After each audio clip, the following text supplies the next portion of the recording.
Hi friends, welcome to our channel. Brahmamudi serial next ఎపిసోడ్లో ఏం జరగబోతోందో ఈ వీడియోలో చూసి తెలుసుకుందాం. అపర్ణ, ఇందిరాదేవి, కనకంలకి షాక్ ఇచ్చిన శాస్త్రి అసలేం జరిగింది అని తెలుసుకోవడానికి ఈ వీడియోని స్కిప్ చేయకుండా ఎండ్ వరకు చూసేయండి.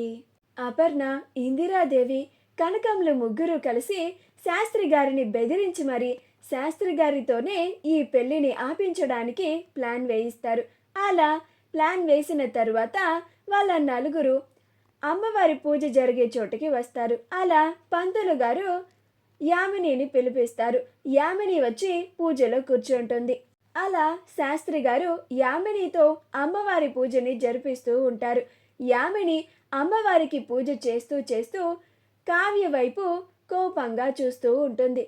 అప్పుడు కావ్య యామినిని చూసి మొహాన్ని తిప్పుకుంటూ ఉంటుంది. యామిని తాను పూజ చేస్తూ కావ్య వైపు చూస్తున్నావా కళావతి?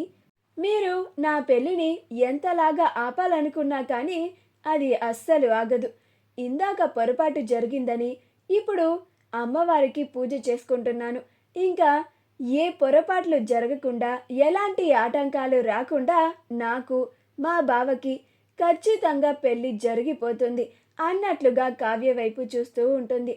కానీ కావ్య మాత్రం అది చూద్దాం, ఈ పెళ్ళిని ఎవరో ఆపడం కాదు, ఆ దేవుడే ఆపుతాడు. ఎందుకంటే ఆ దేవుడే నాకు ఆయనకి ఎప్పుడో బ్రహ్మముడి వేశాడు. నాకు ఆ బ్రహ్మముడి మీద నమ్మకం ఉంది అని అనుకుంటూ ఉంటుంది. అలా కావ్య యామిని రాజుల పెళ్లిని ఆపడానికి ఎటువంటి ప్రయత్నాలు చేయకుండా ఆ దేవుడి మీద పూర్తి నమ్మకం పెట్టుకొని పెళ్ళి ఆగిపోతుందని ఎదురు చూస్తూ ఉంటుంది. తనకి రాజ్కి వేసిన బ్రహ్మముడి మీద ఇంకా అపారమైన నమ్మకాన్ని పెట్టుకొని ఎదురు చూస్తూ ఉంటుంది. ఎప్పటికైనా రాజ్ తనకి సొంతమే అని, ఇంకా ఎవ్వరికి సొంతం కాడు అని, ఆ దేవుడు రాజ్ని తనకి దూరం చెయ్యడు అని నమ్ముతూ ఉంటుంది. అలా ఏమీ ప్రయత్నాలు చేయకుండా మౌనంగా ఉంటుంది. యామిని కావ్య వైపు కోపంగా చూడడం కనకం, అపర్ణ, ఇందిరాదేవులు ముగ్గురు చూస్తారు. అప్పుడు కనకం అపర్ణతో, చూసారా వదిన, ఆ యామిని నా కూతుర్ని ఎంత సీరియస్గా చూస్తోందో. నా కూతురి మొగుడిని పెళ్లి చేసుకోవాలనుకుంటుందే కాక నా కూతురి వైపు అంత కోపంగా చూస్తుందా? దానికెంత ధైర్యం అని అంటుంది. అప్పుడు అపర్ణ, ఊరుకో కనకం, ఆరిపోయే దీపానికి వెలుగెక్కువ అంటారు. కాసేపు ఆగితే ఆ యామిని కోరుకున్న పెళ్ళి పెటాకులైపోతుంది. అదే కదా మనకి కావాల్సింది. నువ్వు కాస్త మౌనంగా ఉండు అని అంటుంది. అప్పుడు ఇందిరాదేవి, అవును కనకం, నువ్వు ఆవేశపడుకో అని అంటుంది. అప్పుడు కనకం, అలాగేనమ్మా అని ఆ యామిని వైపు కోపంగా చూస్తూ ఉంటుంది. పంతులు గారు యామిని చేత అమ్మవారి పూజని జరిపిస్తూ ఉంటారు. అమ్మవారి పూజ అయిపోయిన తరువాత పంతులు గారు యామినిని అమ్మవారికి హారతి ఇవ్వమని చెప్తారు. అప్పుడు యామిని అమ్మవారికి హారతి ఇస్తూ ఉంటుంది. అప్పుడు పంతులు గారు కనకంకి సైగలు చేస్తారు. అప్పుడు కనకం, అర్థమైంది పంతులు గారు అని కనకం ఒక ఫ్యాన్ని సెట్ చేసి దాన్ని ఆన్ చేసి వస్తుంది.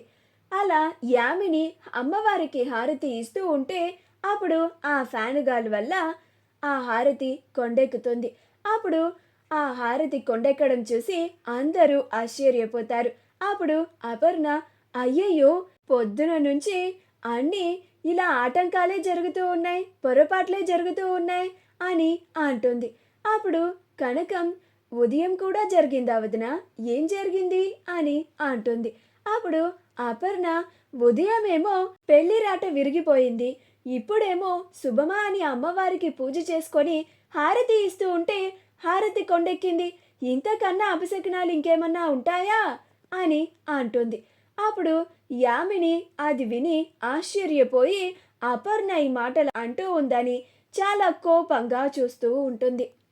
అప్పుడు ఇందిరాదేవి, అవును పంతులు గారు, పొద్దున నుంచి ఇన్ని అరిష్టాలు జరుగుతున్నాయి కదా, నిజంగా వీళ్ళ పెళ్లి జరుగుతుందంటారా అని అంటుంది. అప్పుడు శాస్త్రి గారు, అవునమ్మా, పొద్దున నుంచి చాలా ఆటంకాలు వస్తున్నాయి. నిజంగా వీటన్నిటిని బట్టి క్షుణ్ణంగా పరిశీలించి చూస్తే నిజంగానే ఈ పెళ్లి జరగదు అని అనిపిస్తోంది అని అంటారు. ఆ మాట వినగానే యామిని వాళ్ళ అమ్మా నాన్నలు కూడా ఆశ్చర్యపోతారు. అప్పుడు కనకం, అపర్ణ, ఇందిరాదేవులు ముగ్గురు సంతోషపడుతూ ఉంటారు. అప్పుడు కనకం, చూసావా వదిన, పంతులు గారు మనం చెప్పింది చెప్పినట్టుగా ఎలా చేస్తున్నారో, ఈ పెళ్ళిని ఆపేయమని చెప్పాము అలానే ఆపేస్తున్నారు.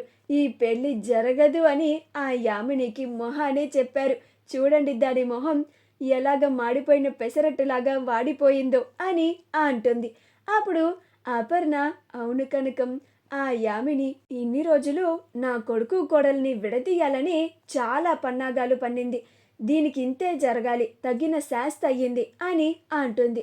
అప్పుడు ఇందిరాదేవి, ఆ యామినికి ఇప్పుడు తిక్క బాగా కుదురుతుంది అని అంటుంది. అప్పుడు కనకం, వదిన, దాని మొహం చేస్తూ ఉంటే నాకు ఎంత సంతోషంగా ఉందో తెలుసా? లేకపోతే నా కూతురి కాపురాన్ని నాశనం చేయాలని చూస్తుందా ముదరష్టపది? ఎంత ధైర్యం దీనికి! నేనుండగా నా కూతురు జీవితాన్ని నాశనం అయ్యేలా చూస్తానా? అవసరమైతే ఆ యామినిని చంపినా చంపేస్తాను అని అంటుంది. అప్పుడు అపర్ణ, కనకం, కంట్రోల్ కంట్రోల్, ఇప్పుడు మనం అనుకున్నట్లుగా ఈ పెళ్ళి ఆగిపోతుంది కదా అని అంటుంది. ఈలోగా యామిని కంగారు పడిపోతూ, అదేంటి పంతులు గారు అలా అంటున్నారు? ఈ పెళ్ళి జరగదు అంటున్నారేంటి? ఏదో ఒక పరిష్కారం ఉంటుంది కదా, అలానే ఏదో ఒక పరిష్కారం చెప్పండి అని అంటుంది. అప్పుడు యామిని వాళ్ళ అమ్మ, పంతులు గారు, ఈ ముహూర్తం పెట్టింది మీరే కదా, అసలు ఎందుకని ఇలా జరుగుతుంది అని అంటుంది. అప్పుడు పంతులు గారు, మీరన్నది నిజమేనమ్మా, ఈ ముహూర్తం పెట్టింది నేనే. కాకపోతే అమ్మాయికి అబ్బాయికి ఇంతకు ముందే ఎంగేజ్మెంట్ అయిందని చెప్తున్నారు కదా, ఆ ముహూర్తం పెట్టింది నేను కాదు కదా, అది నాకు తెలిసి మంచి సమయంలో జరిగి ఉండదు. ఆ ఎంగేజ్మెంట్ ముహూర్తం వల్లే ఈ ఆటంకాలన్నీ వస్తున్నాయనుకుంటా. అందుకని ఈ పెళ్ళిని ఇప్పుడు రద్దు చేసి మళ్ళీ అమ్మాయికి అబ్బాయికి ఎంగేజ్మెంట్ జరిపించి మళ్ళీ నేను పెళ్ళికి ముహూర్తం పెట్టి ఖచ్చితంగా ఈ పెళ్ళి జరిగేలా చూసే బాధ్యత నాది అని అంటారు. అప్పుడు ఆ మాట వినగానే యామిని సంతోషపడిపోతూ ఉంటుంది. కానీ కనకం, ఇందిరాదేవి, అపర్ణలు ముగ్గురు ఒక్కసారిగా షాక్ అవుతారు. అప్పుడు అపర్ణ, కనకం, ఇప్పుడు ఆ పంతులు ఏమన్నాడో విన్నావా? ఇదేంటి, ఆ యామినికి షాక్ ఇస్తాడనుకుంటే ఈ పంతులేంటి మనకి షాక్ ఇచ్చాడు అని అంటుంది. అప్పుడు కనకం, నాకు అదే అర్థం కావడం లేదు వదిన అని అంటుంది. మా వీడియో కనుక మీకు నచ్చినట్లయితే లైక్ చేయండి, షేర్ చేయండి, మా ఛానల్ని సబ్స్క్రైబ్ చేసుకోండి, పక్కనే ఉన్న బెల్ ఐకాన్ని క్లిక్ చేయడం మాత్రం మర్చిపోకండి.